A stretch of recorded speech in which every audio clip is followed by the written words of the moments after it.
За та бүхний өдрийн амгалан айлтгая. За коронавирус халдвар буюу COVID-19-ийн талаар эрүүл мэндийн яамнаас хийдэг ээлжилт мэдээллийн цаг эхэлж байна.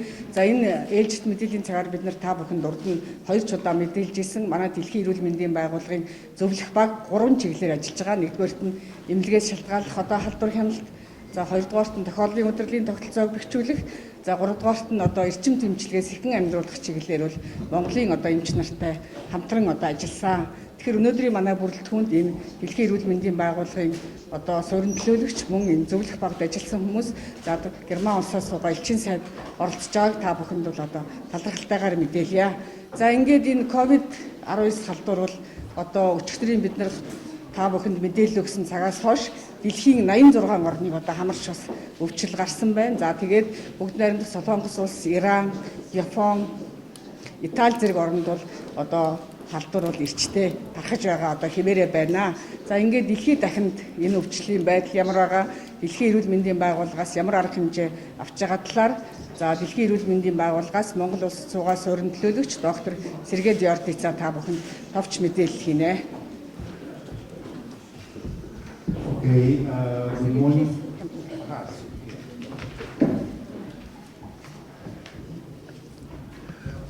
Good morning, everybody. First of all, I really happy to be here again in this room after for some time absent.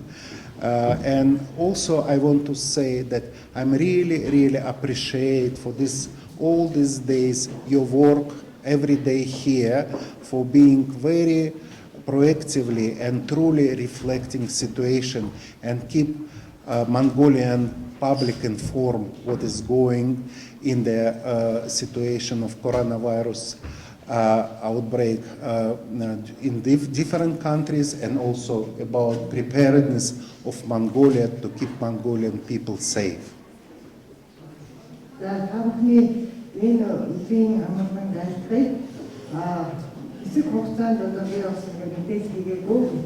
Энэ хугацаанд одоо та бүхэн өдөр болгон үнэн зөв мэдээллийг Монгол улсын хувь амын нэг хооронд одоо хурдж цагаатгүй ажиллаж байсан та бүхэн талархал хэлье. I think every day you are receiving a lot of new information, and there is still concern because we have growing number of countries where importation of coronavirus is happening. However, we have very also good news because we know that in China the number of new cases is reducing day by day, and also we also have that the number of recovered people is growing immensely.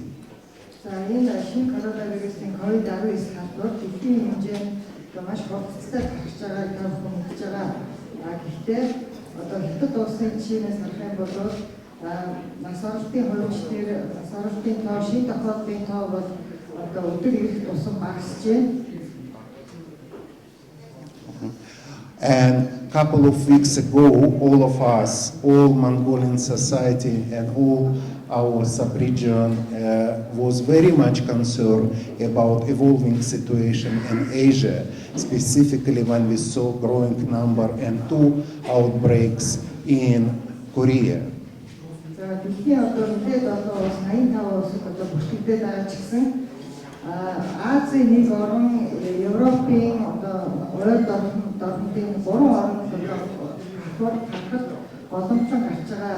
Хоёрдугаар одоо тохиолдлын тоогоороо өмнө солонгос орж байгаа. You can see it every day on different channels of TV how. And we all see these channels, and we are really sympathize the people how they really hardly work to cope with this outbreak. And I'm glad to say that our official news was reported yesterday in press conference by Director General, who emphasized that the situation is getting much more better, that Korea is really showing example that they are containing this outbreak, and we hope for the better news in the upcoming couple of days. За өвчтөний ерөнхий байдлыг харах юм бол маш олон орнд тархаж байгаа ч гэсэн өвчлөл бас одоо ингээд хязгаарлах, тасн зогсоох боломжтой хэдэн улсын жишээ харуулж байна. Өчигдөр Дэлхийн эрүүл мэндийн байгууллагын ерөнхий захирлын мэдээлснээр энэ өвчний татварыг зогсоох одоо сайн жишээнүүд бол бас ийм нааштай хандлага бол гарч байна. Жишээ нь өмнөд солонгос улсад бүртгэгдэж байгаа шинэ тохиолдлын тоо бол буурч байгаа бөгөөд өмнөд одоо боломжууд гарч ирсэн өмнөд боломжуудаа гарч байгаа шинээр бол боломж нэмэгдэж үүсээгүй байна. And during the last 2 or 3 weeks, perhaps you were already informed that many international organizations, they worked very much jointly to mobilize a lot of support to make Mongolia more prepared in case importation will happen, to timely to respond to this, to contain and not to allow the virus to transmit. We have a lot of support, as you know, from our first friends who responded to enable us to be able to diagnose infection timely from government of Japan, ADB, World Bank. They committed not only globally, but they're also providing a lot of support in the country. We receive a lot of support now currently from the government of United States. But also, if you can remember that during this, before we will inform you that very important for us to be prepared is to strengthen our capacity for infection prevention and control in hospital, and also in increasing our capacity for possible case management of the cases. And in this case, WHO worked on the global level, and they contacted German government, and German government gave the hand of support and sent us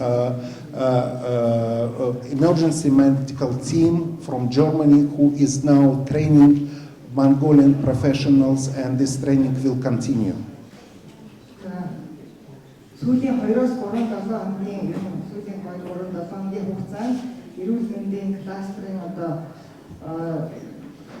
идэвхжүүлсний дараагаар олон улсын байгууллагууд энэ ковид халдварын эсрэг тэмцэл бэлэн байдалд бол маш их оролцож байгаа. Тэрэн дотроос бол Азийн хөгжлийн банк байна, Дэлхийн банк, Америкийн нэгдсэн улс байна. Хамгийн анх та бүгд санаж байгаа 200 лабораторийн онцлогооны онцлогыг Японы засгийн газраас бидэрт нийлүүлж байсан. Тэрэн шиг бас анхны одоо яаралтай тусламжийн багийг Герман улсаас бас Дэлхийн эрүүл мэндийн байгууллагад дамжуулан авчирч байгаа бас чухал байна. Та бүгд мэдж байгаа сүүлийн үед бас хамгийн чухал асуудал бол эмнэлгийн халдвараас сэргийлэх, эмнэлгийн тусламж үйлчилгээтэй холбоотой халдвараас сэргийлэх. Тэгээд хүндэрсэн тохиолдлуудын эмчилгээний асуудал бол чухал байна. Тэгээд энэ одоо олон улсын яаралтай тусламжийн баг нь манай үндэсний 2 багтай хамтран одоо ажиллаж байна энэ чиглэлээр. I hope after me, Ambassador Rosenberg will speak about it, and also I'm very happy that Florian Hauke, the head of this team, is here. But I also want for you to understand that it's not only it's international support, which is combine different donors effort, different international partners support. This is from the first, for one side, government of Germany, WHO from the network, and supporting future mobilization of this training to continue with the technical expertise, but it's also very great support we receive for disseminating this knowledge through the all over the country with the support of Asian Development Bank. So we are very happy that this international cooperation was become available under leadership of Minister Sarangren and Health Cluster, which she mobilized here and made this partners coordination possible. Манай улс эдгээр нэгж тохиол бүртгэгдээгүй байгаа ч гэсэн хүн амтны эрүүл мэндийг хамгаалахад засгийн газрын зүгээс боломжит бүх арга хэмжээг авч хэрэгжүүлж байна. Яг өмнө шиг тохиод гараагүй байхад бүх салбарыг дайчлан өвчин ороод ирсэн нөхцөл хүчин чармайлтаа өргөжлүүлэх ийм төр засгийн улс төрийн дэмжлэг бүх улс орнуудад бас шаардлагатай байна. Энэ яаралтай тусламжийн багийн энэ ажил бол Японы Герман улсын засгийн газар мөн дэлхийн эрүүл мэндийн байгууллагын яаралтай тусламжийн багийн энэ санаачдаг мөн Азийн хөгжлийн банкны төслийн хамтын үйл ажиллагаа юм аа. Азийн хөгжлийн банкнаас энэ халдвар хамгаалалт, халдварын сэргийлэлт хяналтын талаар төсөл хэрэгжүүлж байгаа мөн тэрнээс гадна чадвар бэхжүүлэх системийг бий болгох урт хугацааны төслийг дэмжиж байгааг талархаж байна. Thank you. За баярлалаа доктор Сэргээ Яртайцаа. За тэгэхээр Дэлхийн эрүүл мэндийн байгууллагын зөвлөмжийн дагуу ер нь хэдийгээр манай оронд одоогоор өвчил бүртгэдэггүйч байсан өвчил гарсан тохиолдолд ямар өвчтнийг гэрээр нь байлгах уу, ямар өвчтнийг тусгаарлах уу, хаана эмчлэх үү гэдэг бол маш чухал ийм зөвлөмж болж байгаа. Тэгэхээр бид нар Дэлхийн эрүүл мэндийн байгууллагын зөвлөмжийг аль болохоор дагаж ажиллах ийм бэлтгэл ажлуудыг хангаж төлөвлөгөө бүх зүйлээ хийсэн байгаа. За ингээд манай Дэлхийн эрүүл мэндийн байгууллагын энэ зөвлөх багийг ахалж ажилласан доктор Хавг Флораныг тавч танилцуулга хийхийг урьж байна.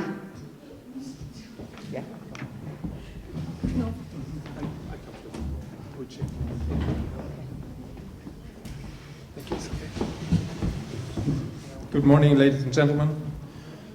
Thank you very much for having me here, inviting me.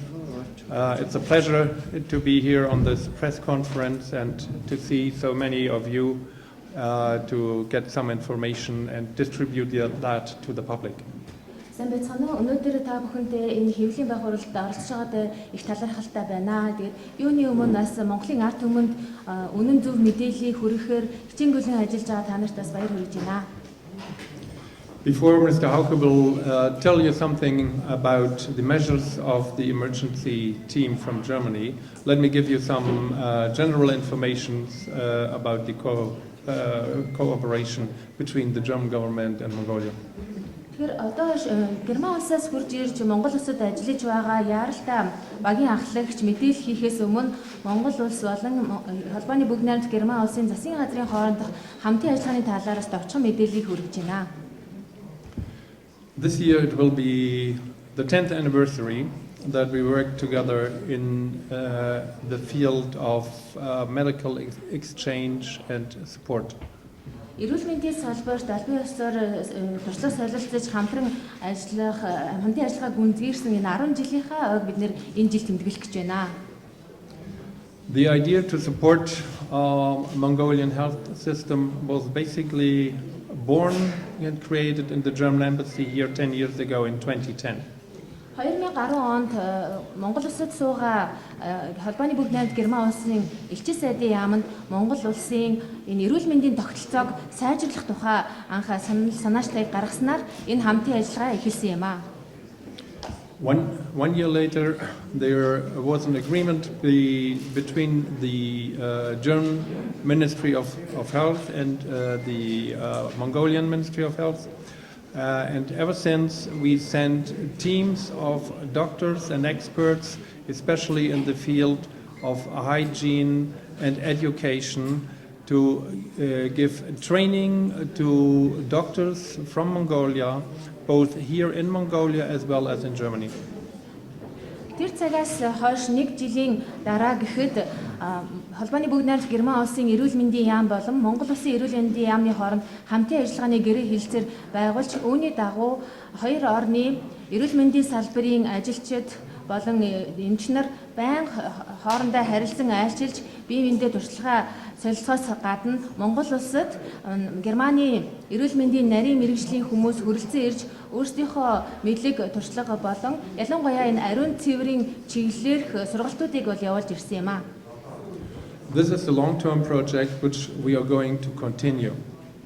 За энэ нь болохоор урт хугацаанд бидний өргөжлүүлэн хэрэгжүүлэх юм хамтын ажиллагаа болно.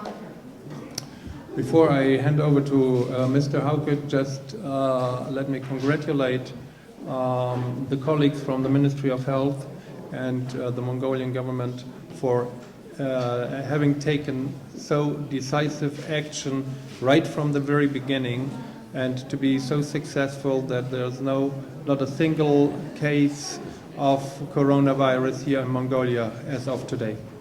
Яаралтай төсөлмжийн ахлагчид микрофоноор шилжүүлэхээс өмнө бас Монгол улсын засгийн газар ялангуяа эрүүл мэндийн яам, Монгол улсынхаа ард түмний эрүүл мэндийг хамгаалахаар хичээнгүйлэн шаргуу ажилласны үр дүнд өнөөдөр бидний дунд коронавирусын нэг ч халдвар аваагүй байгааг онцгойлон сайшин талархаж байгаагаа илэрхийлж байна. The German government will go on to support your efforts. All the money, everything which we did so far has been channeled either via EU or directly to WHO. Албаны бүгд найрамд Герман улсын засгийн газрын зүгээс Монгол улсад дэмжлэг туслалцаагаа үргэлжлүүлэн үзүүлсээр байх болно. Үүнийг Европын холбоо зэрэг олон талт хамтын ажиллагааныхаа хүрээнд үзүүлэх болно. Мөн хоёр талын тусламжийг хүрээнд шууд туслалцаагаа үзүүлсээр явах болно. So therefore also a big thank you to you, Sergey, for all your work. And we have a daily contact, and I hope to carry on this. Монгол улсад суугаад дэлхийн эрүүл мэндийн байгууллагын төлөөлөгч доктор Сергей бас их баяртай байгаагаа илэрхийлээ. Өдөр болгон бид нэр бас ажлын шугамар холбогдож ажилладаг. Тэгээд энэ үед бас дэмжлэг туслалцааг бас шуурхаа үзүүлэн ажиллаж байгаад баяртай байна. So thank you for being here. I would now hand over the microphone to Mr. Hauke, who will tell you about the German mission and what they have done so far and what they are going to do beginning next week outside of Ulaanbaatar in different IMACs also. Thank you. За тэгэхээр одоо энэ яалтаа тусламжийн багийн ахлагчийг урьж гин. Тэгээд энэ баг маань зөвхөн Улаанбаатар хотод сургалт зохион байгуулаад зогсохгүй бас аймаг хөдөө орон нутгаар явж сургалтаа үргэлжлүүлэх гэж байгаа. Ноён бичсэн сайд одоо хэлье баярлалаа.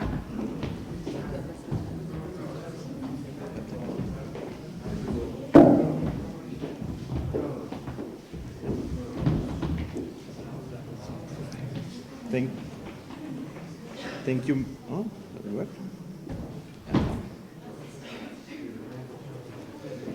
Thank you, Mr. Ambassador. Thank you, Sergey. First, I would like to start also with a general thanks from the team to the colleagues from Ministry of Health and WHO for the open discussions that we had and also the logistical support that we received. Сайдад энэ найрсаг сайхан үг хэлсэнд баярлалаа. Юуны өмнө би бас багийнхаа нэрийн өмнөөс Монгол улсад айлчлан ирсэн цагаас хойш тасралтгүй бидэнтэй хамтран ажиллаж бүхий л тусалцаа үзүүлж байгаа Монгол улсын эрүүл мэндийн яам болон дэлхийн эрүүл мэндийн байгууллагын төлөөлөгчийн газрынхандаа талархал илэрхийлж байна. So I will start with some observations that we made in the recent days and also that came up during the discussions with the colleagues. And first, I would also like to congratulate the Republic of Mongolia that there has not yet been any case so far. За тэгэхээр энэ Монгол улсад ажиллаж байгаа хугацаанд ямар зүйлийг ажигласан, ямар зөвлөмж гаргаж байгаагаа танилцуулахаас өмнө бас нэг ч тохиолдол бүртгэгдэхгүйгээр сайн ажиллаж байгаа Монгол улсын засгийн газарт баяр хүргэж байна. This is a great chance for the country to learn from experiences from other countries, since there are more and more data, scientific data coming in from all over the world. So I encourage the government to watch this data. Тэгэхээр өчний дэвдэлт хараахан гараагүй байгаа энэ үед олон улсын хүрээнд ямар зүйл өрнөж байгаа, ялангуяа шинжлэх ухааны судалгааны үр дүнгуудыг маш нарийн ажиглаж бэлтгэлээ хангахыг би зөвлөж байна. In our visits in several hospitals all over Ulaanbaatar, we saw that the preparation that were done in the recent weeks or months are very well, and the country is very well prepared for the treatment of severe cases. Тэгэхээр Улаанбаатар хотноо эмнэлгүүдээр зочлон байдалтай танилцаж явж байхад бол хэрвээ Монгол улсад дэвдэлт гарах юм бол хүндэрсэн тохиолдлыг эмнэлэгт хэвтүүлэн эмчлэх бүхий л бэлтгэлийг маш нарийн зохион байгуулалтаа сайн хангасан байгааг бид нэр ажиглалаа. Still, around 80% of corona-infected persons are only mild cases. So we discussed in the recent days with the colleagues, the medical colleagues from the hospitals, how to prepare the hospitals for the treatment and the patient flow of the mild cases. Тэгэхээр коронавирусын энэхүү халдварын нэг онцлог шинж нь болохоор өвчтний 80% нь хөнгөн хэлбэрээр өвчлөдөг учраас эдгээр хүмүүст яаж тусламж үйлчилгээг үзүүлэх боломжтой вэ? Яаж бэлтгэлийг хангах вэ гэдэг талаар эрүүл мэндийн байгууллагын төлөөлөгчтэй бид нэр уулзаж зохиох арга хэмжээг авлаа. So yesterday we implemented a training of trainers with colleagues from different hospitals and institutions from Ulaanbaatar, who will then further train colleagues in family health centers and other hospitals all over the country. Өчигдөр бид Улаанбаатар хотноо гол эмнэлгийн төлөөлөгч нартаа сургагч багш нарын хурал уулзалтыг зохион байгуулж тэднийг сургасан байгаа. Ингэснээр Монгол улсад орон даяараа бүхий л өрхийн эмнэлэг, дүүрэг болон бусад түвшний эмнэлгийн бэлэн байдлыг хангах өөрийн гэсэн сургагч багшийн багтаа болсон юм аа. We also broadly discussed the use of personal protective equipment, that especially within the treatment facilities. So we trained the participants yesterday how to train the medical colleagues in properly donning and doffing them. Тэгэхээр хувийн хамгаалах хэрэгсэл өөрөө маш чухал байгаа. Тэгэхээр бид нэр энэхүү хувийн хамгаалах хэрэгслийг эрүүл мэндийн ажилтнууд яаж зохистой байдлаар хэрэглэх вэ гэдгийг ярилцахаас гадна бас өчигдрийнхаа сургалтын дээр хэрхэн өмсөж, хэрхэн аюулгүй тайлах вэ гэдэг дээр бас яг үзүүлбэртэй тийм сургалт явуулсан юм аа. Now I come to our recommendations that we developed so far. The hospitals and the family centers can, in case of the first cases may be confirmed in the country, they can serve as an amplifier of the infection, since infected patients and non-infected patients come together. За тэгэхээр эмнэлгийн түвшинд бид нэр ямар арга хэмжээ авах вэ гэдгийг зөвлөж байгаа вэ гэдээ аваад үзэх юм бол хэрвээ эхний тохиолдолд бүртгэгдээд өвчин Монгол улсад ороод ирсэн гэж үзэх юм бол эмнэлгийн тусламж авахаар зөвхөн өвчтөд төдийгүй эрүүл өвчнүүд ч гэсэндээ эмнэлэгт хандах байгаа. Ийм тохиолдолд өрхийн эмнэлгээс өсвүүлээд бүхий шатны эмнэлэг эрүүл мэндийн байгууллагууд дээр яг аюулгүй байдлыг хангах талаар ажиллах нь маш чухал байгаамаа. That's why we are discussing with the Mongolian colleagues how to prepare the health facilities on all levels of an influx of mild cases that don't need medical treatment, which mainly is about the patient flow within the health facility. Тэгэхээр халдвараас сэргийлэх, халдвараас хамгаалахын тулд эмнэлэгт хэвдэх шаардлагагүй байгаа өвчтнүүдийг хэрхэн зохицуулах вэ гэдэг талаар бид нэр эмнэлгийн байгууллагуудтай өчигдөр ярилцаж тохирсон байгаа. Үүнд болохоор өвчтнүүдийг үдж байгаа тэр урсгал чиглэл хөдөлгөөн болон тусгаарлагт маш их нөлөө үзүүлэхээр байна. For the matter of saving resources, we highly recommend to follow the WHO guidelines and use the N95 mask only in special treatment areas within the hospitals, like where bronchoscopy, intubation or CPR is being conducted. Тэгэхээр байгаа нөөцийнхаа зохистой хэрэглээний хувьд бол Дэлхийн эрүүл мэндийн байгууллагаас гаргаж байгаа удирдамжийг даахыг бид бол зөвлөж байгаа. Тэр нь юу гэсэн үг гэхээр хэрвээ эрүүл мэндийн ажилтан эмч өвчтөн дээр бронхоскоп болон интубац, сэхэн амьдруулах гэх мэтлэн процедурыг хийж байгаа тохиолдолд N95 гэсэн тэр маскыг зүүхийг зөвлөж байгаамаа. Бусад тохиолдолд бол заавал зүүх тийм шаардлага бол зөвлөмж байхгүй. Also, the use of coveralls is not recommended by WHO, and neither we do recommend it, since it should only be used by really highly trained medical professional staff that is trained in the doffing of the coveralls. Түүнчин комбинзоны хэрэглэгч гэсэндээ ийм дэлхийн эрүүл мэндийн байгууллагын удирдамжийн дагуу ямар юуг заасан байдаг яг тэр зөвлөмжийн дагуу ажиллахыг бид нэр бол зөвлөж байгаа. Өөрөөр хэлбэл зөвхөн зайлшгүй шаардлагатай тохиолдолд сайн сургагдсан, бэлтгэгдсэн эрүүл мэндийн ажилтнууд өөрсдөө тэрхүү комбинзоныг хэрэглэнэ. Ялангуяа комбинзоныг тайлах талаар маш сайн нарийн дадалсуусан мэргэжилтнүүд комбинзоныг хэрэглэх нь зүйтэй юм аа. When it comes to disinfection, we have also been training the colleagues yesterday in the surface disinfection in hospitals or medical facilities. This needs to be properly done, especially in places where patients are, like waiting areas or treatment areas. Өчигдөр сургалтын үеэр онцгойлон заасан нэг сэдв бол энэ халдваргүйжүүлэлт байгаа. Ялангуяа гадаргын халдваргүйжүүлэлтийг хэрхэн явуулах вэ? Олноороо одоо хүмүүс цуглаж байгаа хүлээлгийн өрөөнд бас энэхүү арга хэмжээг яаж зохион байгуулах талаар Монголын эрүүл мэндийн ажилтнуудтай бид нэр ярилцаж сургалтыг явууллаа. So what can every individual Mongolian do to support the Mongolian government? Тэгэхээр Монгол Улсын засгийн газрын авч байгаа эдгээр арга хэмжээнд энгийн иргэний хувьд ямар зүйлийг хийх боломжтой талаар одоо товчхон дурдъя. The most important thing is follow the cuff etiquette, which means when you have to cuff, do it in your elbow like this. За хамгийн чухал баримтлах ёстой зүйл бол ханиалгах, найталгахтай бол бид нэр бусдыгаа хамгаалах үүднээс заавал ингэж тохоогоо нуглаж ханиалгаж, найталгаж бусад хүмүүсийн аюулгүй байдлыг бид нэр хангах ёстой юм аа. Avoid mass gathering and keep distance from cuffing people.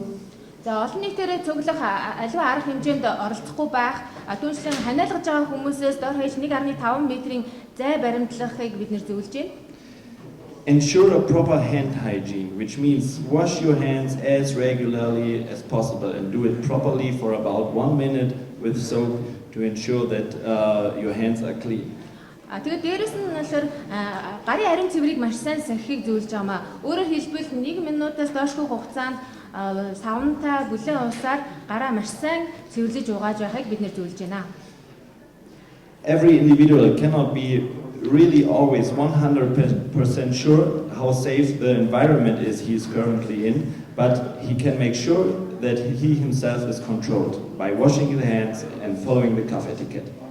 Тэгэхээр бид бол орчноо төгс ариутгах бол ямарч боломжгүй байгаа үед бол хувь хүмүүс өөрсдийнхөө ариун цэврийг төгс сахиснараа өөрийнхөө эрүүл мэндийг хамгаалах боломжтой юм а гэдгийг бид нэр энэ хэлэх гэсэн юм а.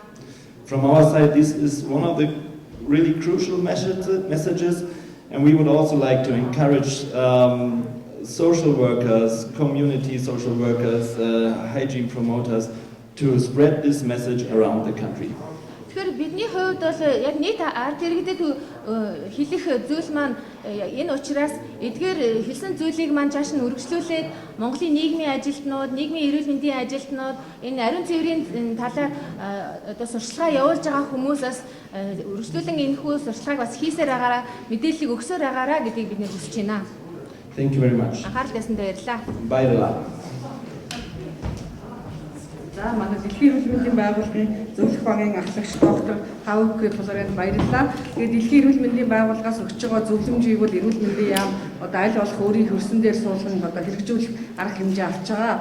За ялангуяа хэдийгээр манай орнын өвчил бүртгэдэгүүлж байгаа гэсэн дэлхийн эрүүл мэндийн байгууллагаас өгч байгаа гол зөвлөмж бол өвчил бүртгэгдсэн тохиолдолд хөнгөн хэлбэрээр өвчлсөн болон хөнгөн хэлбэрээр өвчлсөн хүний хавьтлуудыг бол гэртэн тусгаарлах. Зөвхөн хүнд хэлбэрийн өвчтнүүдийг бол одоо эмнэлэгт хэвтүүлэх ийм одоо зөвлөмжийг бол өгч байгаа. Энэ чиглэлээрээ бид нар бас төлөвлөгөө одоо тооцоогоо гарган одоо бэлтгэж байгаа гэж ингээд таавсандээ хэлхийг хүсэж байна. За ингээд өнгөрсөн одоо өчигдөр өдөр биднэрт одоо манай нийгмийн эрүүл мэндийн яамнаас өгч байгаа одоо арга хэмжээний талаар цаашид одоо нэмэлт ямар арга хэмжээ авсан талаараа манай эмнэлгийн тусламжийн газрын дарга буян жаргал та бүхэнд товч мэдээлэл хийнэ.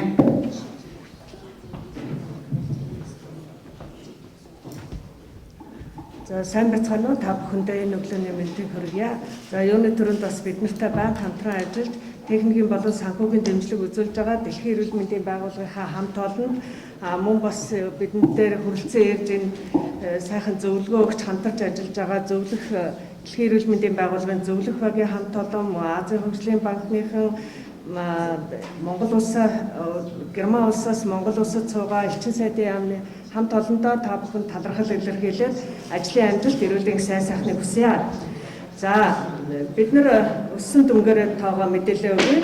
1 сарын 9-өөс хойш өчигдөр оройн 23 цаг хүртэлх хугацаанд бол нийтдээ 858 иргэнийг ажиглалтанд авч авлаа. Яг одоогийн байдлаар бол 476 иргэн бол энэ ажиглалтанд бол байна.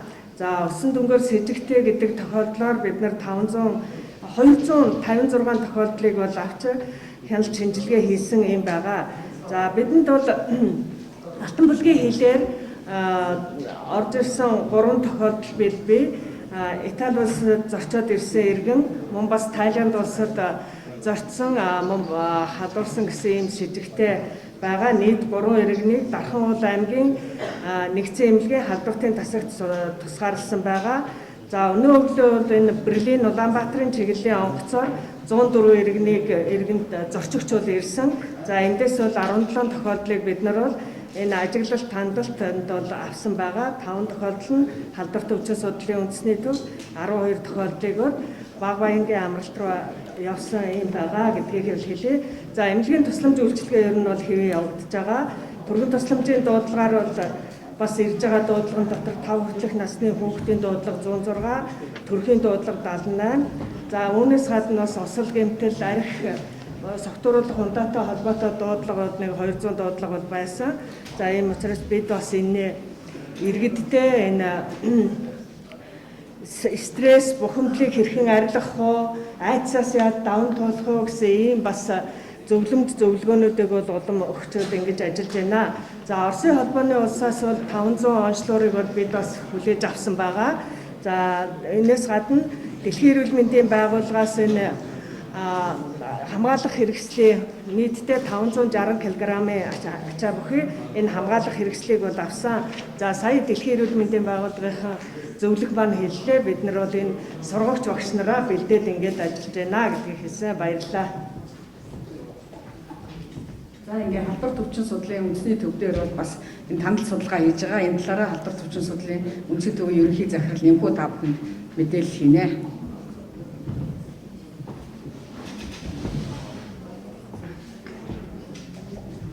За сайн байцгаана уу та бүхэнд энэ өдрийн мэнд хүргэе.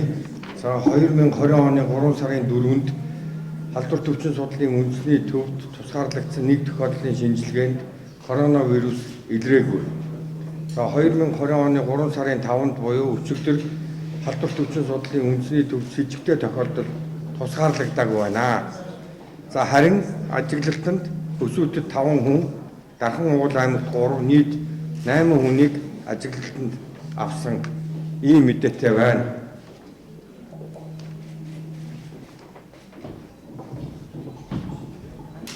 За баярлалаа нэмхүү захиралд ингээд та бүхний сонирхсан асуултанд хариулъя.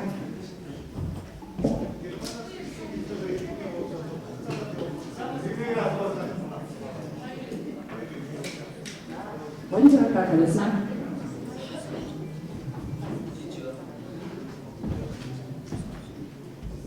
Бид Монгол улсын хэлээр ороод ирж байгаа иргэдээ бол бүгдийг хүлээж аваад тэгээд зөвлөгөө өгөх шаардлагатай хүмүүсийн зөвлөгөөг нөгөөд явуулж байгаа. Тусгаарлах шаардлагатай бол халдварт өвчин судлалын үндэсний төв дээр, ажиглалтанд байх шаардлагатай бол тусгай бэлдсэн сургалтынхаа байрууд дээр бол явж байгаа гэдгийг хэлье.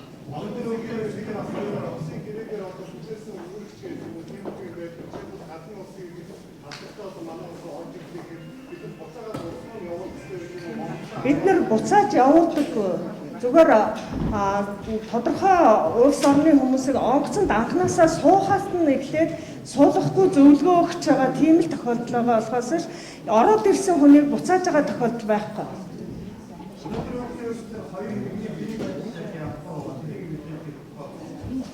За өнөөдөр ирсэн 2 иргэний хувьд биеийн байдал хэвийн за халуурсан, ханиалгасан гэсэн зөвлөлтөй байгаа учраас бид нар халдварт өвчин судлалын үндэсний төв тусгаарлан хандлал онцлогоо хийж байгаа.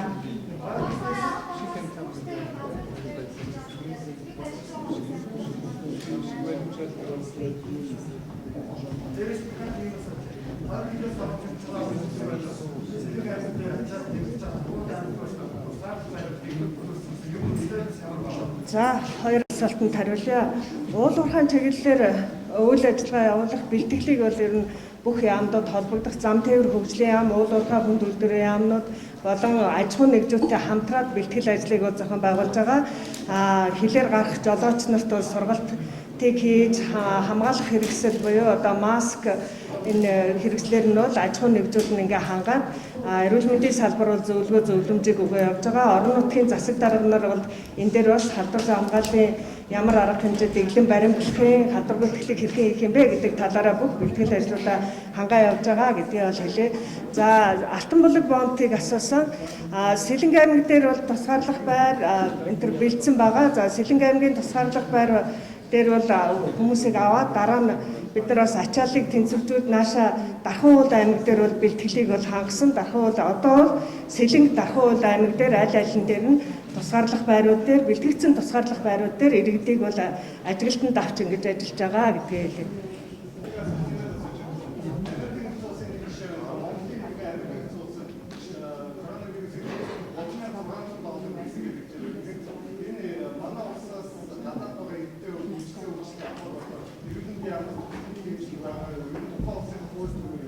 За манай хул өөрийнхөө орондод өөрийнхөө одоо хууль төрийг баримтлагдаг.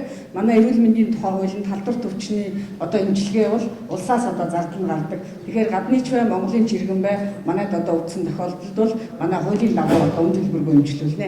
За ингээд баярлалаа та бүхэн өнөөдрийн хурал идэвхтэй оролцсон одоо ноён элчин сайжид баярлалаа.